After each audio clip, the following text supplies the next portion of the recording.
رات کے 9 بج چکے ہیں اور میں ہمراہ اپنی بہن مشال کے اپنے چیئرمین بیرسٹر گور صاحب کے دفتر آیا ہوں. میڈیا پہ زور و شور سے شوکاز نوٹس کی باتیں ہو رہی ہیں اور بیرسٹر گور اور میرے درمیان مخالفت کی باتیں ہو رہی ہیں. میں بار بار یہ کہہ چکا ہوں کہ بیرسٹر گور صاحب کے ساتھ میرا تعلق آج کا نہیں ہے، سالوں پرانا ہے. مجھے اپنے چھوٹے بھائی کی طرح عزیز ہے اور یہ جب چیئرمین بنا بھی تھا تو اس وقت بھی میں ان کا پرپوزر بھی تھا، سیکنڈر بھی تھا، سپورٹر بھی تھا رہا ہوں.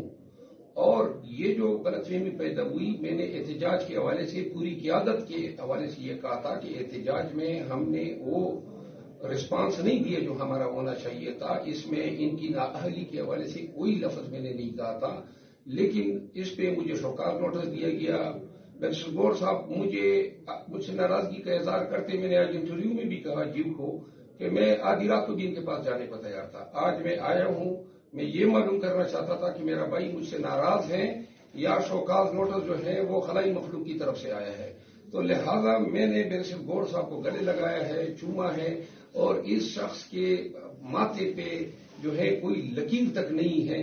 باقی جو ہے میری آمد جو ہے وہ تمام پی ٹی آئی ورکر کے سامنے اس چیز کو ہم یہ لانا چاہتے ہیں کہ آپ کوئی ٹینشن نہ لیں، آپ کی قیادت میں کوئی اختلاف نہیں ہے.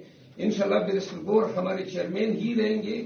یہ خان کے طرف سے نامزد شدہ ہیں اور خان جس کو بھی نامزد کر دیتا ہے وہ ہمارے سر کا تاج ہوتا ہے. بیرسٹر گور صاحب جو ہے آنے والے وقت میں بھی انشاءاللہ پاکستان تحریک انصاف کے چیئرمین رہیں گے. ہم ان کے ساتھ ڈٹ کے کھڑے رہیں گے. جو لوگ اختلافات پیدا کرنا چاہتے ہیں یا ورکر کو مایوس کرنا چاہتے ہیں ان کو منہ کی کھانی پڑے گی.